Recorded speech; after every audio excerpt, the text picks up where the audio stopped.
You're watching Roll for Crit, and this is our review of a game we've been anticipating for a long time. It is Oceans, the follow-up to North Star Games' Evolution series from some of the same designers. This one expands upon, in some ways streamlines some of the ideas in that game, and it focuses on ocean life. All players are competing to try to have the most successful species in the sea. Yes, this is the ocean version, and in this game there will be a lot of elements you may be familiar with from Evolution, but a few new twists. The way the game basically works is, as you said, you want to be the best species in the ocean. To do that, you're going to prove it by collecting these little fish tokens. Now, the fish are either going to be in the ocean or the reef. The way you're going to collect them is by gaining species here. You'll start the game by either playing cards to create new species or playing them on already existing species you control. That's simply adding a card there. There is a limit, but of course, as in every game, you can maybe bend the rules with the limit by adding some extra traits. Now, after that, you're going to eat. You're going to choose one species and they're going to get the chance to gather food. Now, depending on the species, they could either forage using this green symbol to eat from the reef, or they can attack other species, whether it be your own or maybe an opponent's species. They'll simply look at their defense, subtract it from their attack, and eat that many fish. So in this case, because he has a defense of 4, he has 8 attack, he'll eat 4 of their fish. So you take them off the board, put them over there. The forage is very much more simple. You just take the number and try to take as many fish from the reef. You can only forage from the reef, though. That's the big thing. You cannot gain from the oceans. However, speaking of the word gain, there are some cards that will trigger when something eats. For example, this guy, not only does he eat when something big forages from the reef, but also when a predator attacks. And that gains from the ocean for free. So it's a good way to maybe feed multiple species of yours at the same time. Now, you don't want to be too good at eating, because what happens is you can overpopulate. That happens when you fill up your entire board to this skull icon here. You lose 5 fish and you have to finish eating. Some cards like this card lets you prevent that, or maybe store more fish over there. So it's something you do need to be careful of. Regardless, once you make sure that the species you've chosen is eaten, you've finished all your gain triggers, and made sure there wasn't any overpopulation, it is now time to age. This is where you score points, but also when species may die. Because, once again, you'll add fish to your score pile depending on their age. There is a universal age of 1 at the beginning of the game, but there are either other cards that can make all species age faster, or maybe just one species. If a species ages faster, you just take more fish. Now, let's say, for example, the aging on this guy was 5, something very large. He did not have enough fish. You'll remove as many fish as you can, and then he goes extinct.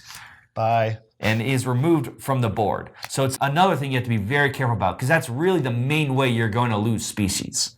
Once that's all done, though, and you've gathered your victory points, you'll have the chance to get new cards, whether it's adding more survey cards to your hand or some of these mysterious deep cards. Yeah, now you'll notice those deep cards, they've got darker visual art on them, and they have their own special abilities, whereas these surface cards are pretty much a set of 12 cards that maybe have some slight variations, but you're going to see a lot of repeats in here. Every one of those deep cards is completely unique. The catch is you won't be able to play them until later in the game. So we talked about this ocean section over here. There's multiple compartments. Once these are cleared out, things are going to happen differently. Because as you play, you'll maybe be able to, through card abilities or just by discarding, migrate fish from one section to another. Most often you're going to want to put them in the reef because you want to be able to eat from the reef. But let's say this entire thing empties out right here. I won't do it for the sake of brevity, but you get the idea. That will trigger this. The Cambrian Explosion. At that time, players will now start playing 2 cards a turn instead of just 1, and again, you'll have access to those deep cards over there. These deep cards have more powerful abilities. They could have all kinds of different effects. There's some that are just basically stronger versions of the standard cards. Some of them are defensive. Some of them are much more aggressive and give you better attack power, but all of them are completely unique. So if you get one of those, you're the only one with that specific ability. And as you can see, it's a pretty big stack. These also have their own unique powers. As you can see right here, there are a lot of different cards with different abilities that you could put out there. So every game you play, you're probably going to have different things that might trigger when those are emptied out. And those will affect the game. Once fish are then put back in, these actually they go away. And so you can kind of turn these on and off. Whereas this Cambrian explosion, once that's triggered, that's how the game is going to be played from now on. Once all of these compartments are empty, not the reef, just these ocean compartments, then you finish out the round, give everybody an equal number of turns, and count up all your little fish points and see who has the most, and they're the winner. So that is the gist of it. Like you said, if you're familiar with Evolution, a lot of it is similar, but there are some big changes. Of course, the two separate card piles that we talked about. I mean, this entire thing with the fish moving around in different places is pretty unique. Right. In Evolution, it's just the watering hole. Because you now have these ocean levels, there's this whole new metagaming of how do I add things to the reef to eat, or maybe can I prolong it so I force my opponents to do it so I can sort of feed off of that. These events are really interesting. I showed them off earlier, I'll show them again, but some of them are like, that symbol means it's much more aggressive, so you can make a much more aggressive game. This just means more complicated, with this lightning bolt meaning it turns on and off. So depending on how you choose those, you may be like, oh, I can turn this on and off because it'll really help me to some advantage, or I'm going to really hurt your next turn because you really want that on. Yeah, based on which of those come out and which deep cards come up too, your strategy from game to game can really vary a lot. And not even just your strategy, but like the entire feel of the game could be really different while still keeping, this core gameplay in place, which I think is really cool. There's definitely tons of variety. Again, every one of these cards is different. Like, there's a ton of them. Yeah. Speaking actually of the core gameplay you're talking about, let's speak of it. These creatures play very different to Evolution in a way that I like a lot. If you haven't played Evolution, the way they work there is you actually have 2 tracks based on your population and literally the size of your creature. And because of that, there's this whole game of leveling up those, which one do you want more, depending on your different cards you play. You can get killed off by a predator eating you. In this, you can usually only be killed off by if you weren't able to feed them enough, in other words. Yeah, predators can help speed along their demise, but you'll always have a chance to come back from it before they die, usually. And let's say you just made a base creature with a simple ability like speed here. You actually can both be a predator and an herbivore, I guess would be in the case here. You start with the base stat. It's a lot simpler. You don't need a carnivore card, which can be really interesting because sometimes it's like, yeah, I have a bigger, like if you have a bunch of these and maybe some other cards that give a big green boost, but like, I want to eat a little bit off yours for some reason. Yeah, you can be really versatile. It's not like usually you're not looking at someone and thinking, oh, they're like going super aggressive. So that is possible to do, but more likely you want to have the option of both, because maybe there's just not any food in here this round and you're like, well, I'll just eat someone else then. Or again, you just go full on. You're like, I'll just not eat people. I'll just go from here and be peaceful, leave them alone. Well, it's actually even funny. Sometimes you don't want to eat on someone because they'll overpopulate. So that can be another. This has a lot more weird strategy without feeling you can be.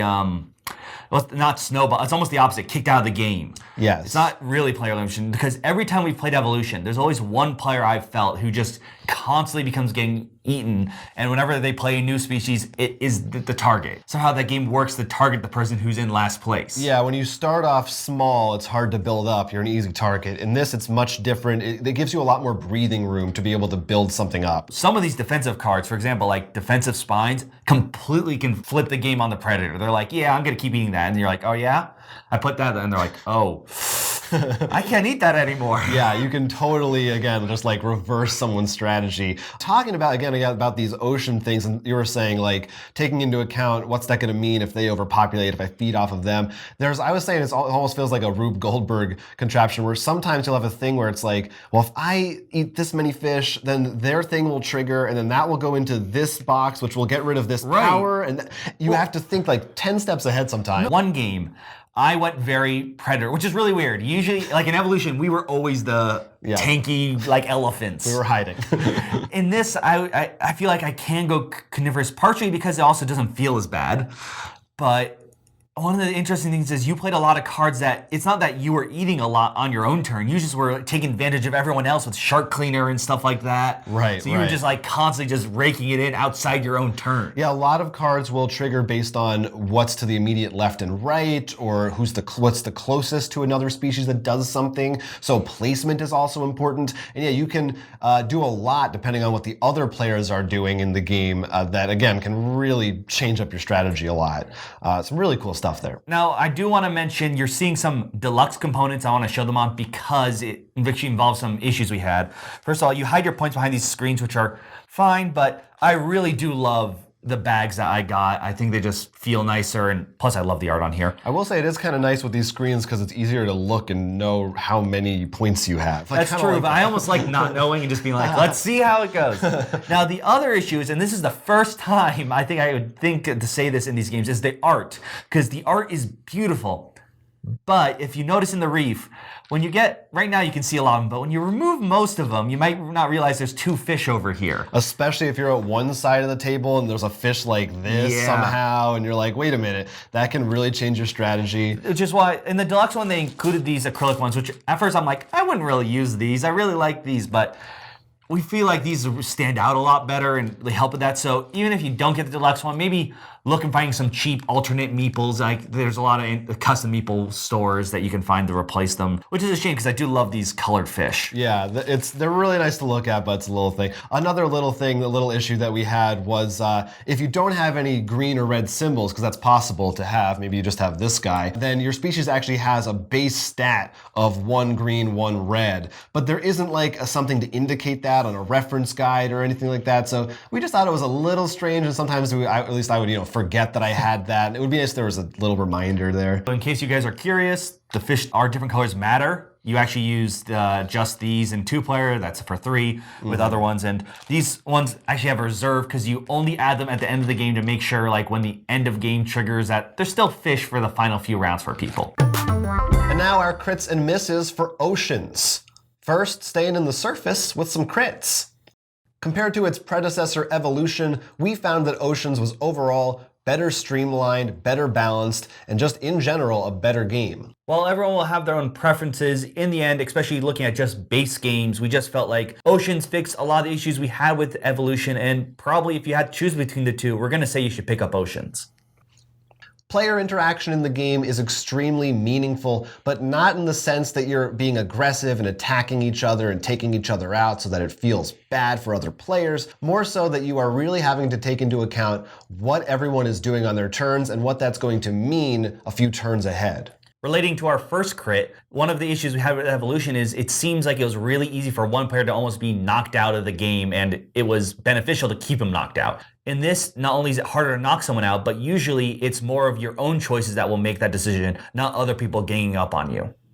The surface and deep cards both work well apart and in cooperation with each other. At the beginning of the game, everyone is more or less on equal footing. Then you're able to specialize later on with these powerful deep cards, but they still don't take away from what the surface cards offer. In many games, the advanced cards pretty much just become the only thing people care about because they're so strong, but those surface cards still hold a lot of power. Mid-game, you're still going to be caring about those, and maybe even late game. With the sheer number of unique deep cards, as well as the variations on the scenario cards, there are a ton of different ways that your games could go based on what turns up. Not only could it be the randomness of what the cards come out, but before the game starts, you can stack it. So if you wanted to play a much more aggressive game, you can make sure there are aggressive scenario cards, or even edit the deep deck so it plays the game that you want to play. And in the dark, dark deep, we find the misses.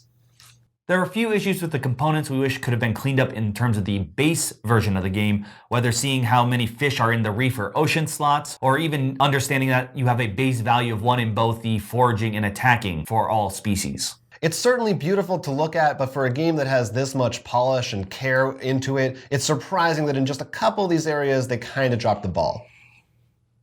Assuming you don't customize your deep deck, it can be a little annoying at times whether the cards that would help you a lot or your species don't come out, or someone gets a card that really swings the game in a way that you weren't ready for. Especially if you take into account some of the promos that are available for the game, those cards can really significantly change the feel of it. And while it may not necessarily be a bad thing for the balance, but especially for newer players, it could be something that turns you off the game a little bit. I want to focus a little bit more on that last miss to explain it, because we really usually try to focus on the base, but in this case, a lot of those promos are usually relatively easy to find in the Evolution games. I find they're relatively fair on that front. And in particular, one card, which I'll put a photo on screen, Invasive Predator. The reason why is because when we played this, we're like, oh, what's this do? And I got it, and I was already preaching right before how it was so nice, you couldn't really kill off creatures. And Invasive Predator pretty much takes that rule off the table and makes it, I will kill off creatures. Right. And I got it, and I played it mostly because I felt like I had to. Like, how could I not? And I started killing off a lot of things. Yeah, and everyone had to completely rework their strategy around that card. And I do think even the non-promos, some of those can do the same things, maybe not to quite that extent. And of course, there are cards that may counteract that, and you could find those. But because the deck is so big, you might not see those cards during your playthrough. It's just something to take into account, I think. Well, the big thing to counteract that is in the rulebook, they even say, like, once you play, like, edit the deep deck. Here's places where you can buy extra copies of cards if you wanted to make it so there are maybe a lot more behemoths, but also defensive spikes or something to make a bit more of an interesting metagame. You can build this game to how you want it to play. Yeah, I think that's really cool. And we said it, like we said in the crit, I mean, I think that says it all. This is, if you like Evolution, we think that this takes that concept and really improves on it across the board. Maybe not regarding, certainly at least for the base, there's Evolution expansions that could tweak things for you. But yeah, by and large, it's a fantastic game. I don't have really many significant complaints with it. No, really, we had some issues with the fish count just because it matters so much, and which is great. It's so much more fun to be like, because there was a turn where I was having trouble, like, oh wait, if I eat here, what's going to happen is I'm going to gain here to empty this. That triggers that, and I get to eat again because of my tentacle card. And it makes, as you said, the Rube Goldberg machine. It really does feel like that in a fun way, but not in a way also where, like, in one game, it turned out I had a much higher score than you. You didn't feel like that, though. Right. You were like, I'm still doing well. Yeah. You don't feel like you're out ever. Maybe down, maybe not out, which is nice. And it's just, look at it. It's awesome to look at. All the artwork is also really gorgeous, just like Evolution was. I will say, though, if you do get the base, I can't remember this. I don't think the sleeves came with the base. And you do say get promos, do sleeve them because there is, like, some slight curling. Because some of them are holographic. Or foil, and you always have to be careful about that. And I definitely suggest going for them because they add some fun cards, and there's obviously some promos that have cute little references on there that I'll let you discover on your own. So Oceans, for us, it was worth the wait, finally getting to play this one after anticipating it for a long time. We'd like to hear from you if you were a backer of the game, you have the deluxe version or maybe just the regular version. If you have opinions on it, which cards do you like, any strategies you tend to go for, or just overall what you think about Oceans. And do you think this will replace Evolution? If you had to choose one, would you choose Oceans over the Evolution? Yeah. Even if it has all the Evolution expansions? Let us know in the comments down below. We'll be looking around, foraging on some of those best ones for our Maple Gallery. Until then, Scuba diving. I'm Will. I'm Jonathan. And this is Roll for Crit. Never miss out by liking and subscribing, and you can also check out more on our Patreon. We do weekly podcasts on Patreon. Don't you want to sign up and hear more of our voices?